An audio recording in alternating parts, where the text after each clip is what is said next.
The rain never stops here. It's a constant, suffocating drum against the leaves, the wood, the very air itself. They call this place a remote village, but that doesn't quite capture it. It's a forgotten corner of the world, swallowed by the Philippine jungle, a place where tradition bleeds into superstition. I'm Dr. Maya Sharma, a cultural anthropologist. My field of study, death, specifically, how we, the living, cope with it. That's what brought me here, to this rain-soaked island, chasing a legend. The legend of the Whispering Dolls. According to the stories, these dolls aren't toys. They're vessels, small wooden effigies, meant to house the spirits of the recently deceased, to give families a way to grieve, to speak to their lost loved ones, one last time. It was a fascinating ritual, a beautiful, tangible link, between the worlds of the living and the dead. At least, that's what I thought. That was before I saw them. Before I felt the weight of their gaze. They're kept in a communal shrine, a small, rickety building at the heart of the village. The air inside is thick with the scent of damp earth, old wood, and something else. Something heavy and ancient. There are dozens of them, lining the walls on crude wooden shelves. Each one is unique, carved with an unsettling stillness, their painted faces frozen in expressions of surprise, or sorrow, or something I couldn't quite name. They weren't just symbolic representations. Holding one, I could feel it. A cold, dense energy thrumming just beneath the surface. This wasn't just folklore, it was something far older, far more potent. A dark, communal magic had been infused into the very grain of the wood. My research notes, pieced together from fragmented texts and half-remembered oral histories, spoke of a balance. A careful give and take. The dolls offered comfort, but they demanded respect. There were rules, rituals, that had to be followed precisely. And one ritual that must never, ever be performed. A forbidden rite, said to unleash the voices trapped within, not as gentle whispers of comfort, but as something raw and untamed. I tried to warn them. I spoke to the village elders, my voice sounding small against the constant deluge outside. One elder, Leto, a man with eyes as old as the jungle itself, just shook his head. He was grieving. His only son had been lost to the jungle's fever just a week prior. His grief was a wound, raw and gaping, and he was desperate. He believed the forbidden ritual would not just let him speak to his son, but bring a piece of him back. He saw my academic warnings as the ramblings of an outsider, who couldn't possibly understand their pain, their connection to the spirits. That night, the rain fell harder than ever. The jungle, usually a cacophony of life, seemed to hold its breath. From my small hut, I heard the chanting begin. It was a low, mournful sound that twisted its way through the village, carried on the humid air. Then, a sharp crack of energy, like lightning striking too close, and a profound, echoing silence. For a moment, nothing. I thought maybe my fears were unfounded. Maybe it was all just superstition after all. And then, it began. A whisper. It was faint at first, like the rustle of dry leaves, but it wasn't coming from outside. It was inside my head. A distorted, chilling voice, fragmented and broken. It was a memory, but not my own. A flash of fear, the feeling of falling. I stumbled, pressing my hands to my temples. And then another whisper joined it. And another. A chorus of the dead, rising from the dolls in the shrine. I ran outside. The idyllic, quiet village was gone. In its place was a burgeoning nightmare. People were staggering out of their homes, their faces masks of confusion and rage. A woman was screaming at her husband, her words laced with accusations I didn't understand, her eyes wide with a terrifying vacant fury. Two brothers who had been laughing together just that afternoon were now circling each other, their hands clenched into fists, snarling like animals. The whispers were everywhere, weaving through the living, preying on old grudges, fresh grief, and hidden resentments. They were turning memory into a weapon, grief into a poison. The dolls weren't just whispering.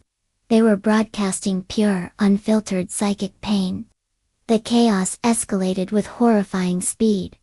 A thrown rock, a desperate shove. Then, the glint of a blade in the dim light. The first scream of true pain cut through the chorus of whispers, followed by another. The cascade had begun. The violence was spreading like a contagion, a murderous rage consuming the village house by house. The jungle, once a backdrop, now felt like a cage, its dense, green walls closing in, trapping us with the madness. I had to get to the shrine. My mind raced, frantically trying to piece together the fragments from my research. The forbidden ritual had an opposite. A counter-ritual. Something about severing the connection, quieting the voices. It was incomplete in my notes. A half-forgotten rite for an emergency no one ever believed would happen. It mentioned sacred herbs and a purifying sound. My only hope was to find whatever I needed in the shrine, the epicenter of the horror. Getting there was a battle. The path was slick with mud, and now, with blood. I had to dodge a wild-eyed man, swinging a farming tool, his face a rictus of agony, as the whispers tore through his mind. The doll's psychological assault was relentless. They found my own grief, the loss of my mentor years ago, and twisted it. I heard his voice, distorted and accusatory, blaming me, telling me I had failed him. I had to fight to stay grounded, to remember what was real. This wasn't him. It was the dolls. A dark magic preying on my deepest sorrow.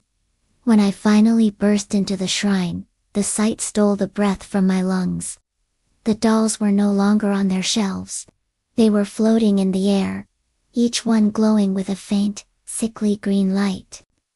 The whispers in my head intensified into a deafening roar, a storm of anguish and rage.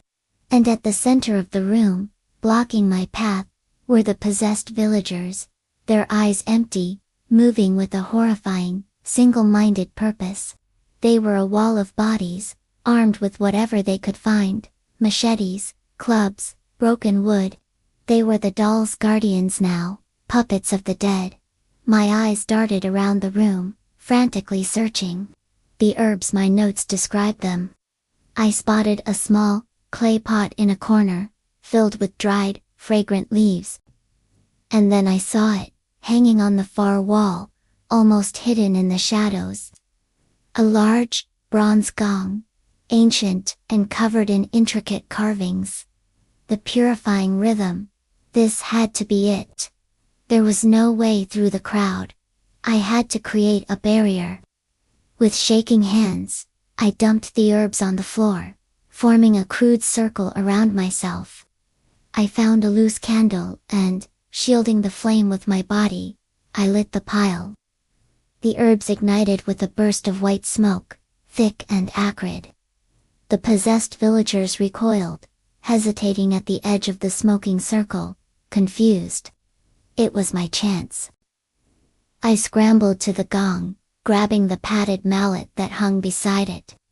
My notes described the rhythm as complex, a specific pattern meant to shatter the connection.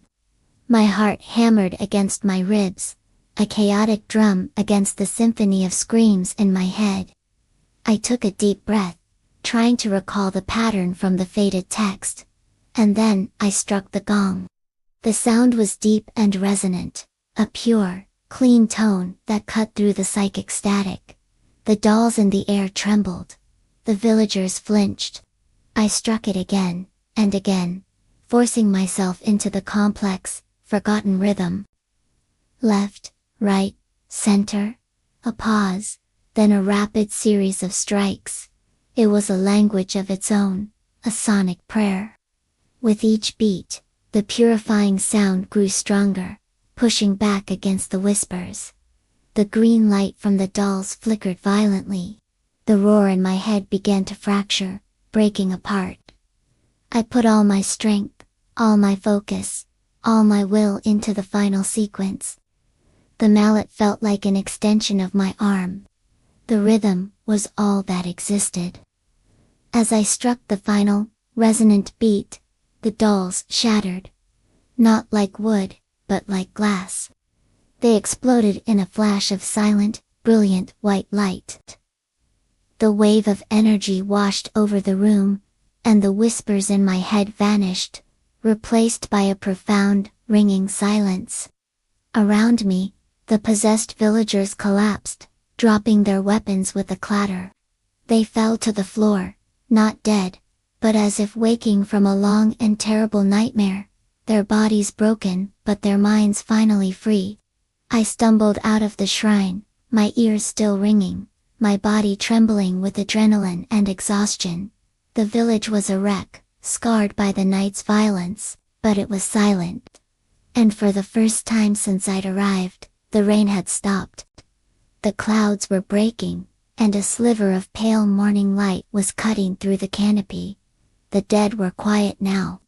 But as I looked over the wounded village, I knew the memory of their whispers. And the horror they unleashed would remain forever. Thank you for watching. If you were captivated by this story, don't forget to like, subscribe, and hit the notification bell for more tales from the edge of the unknown.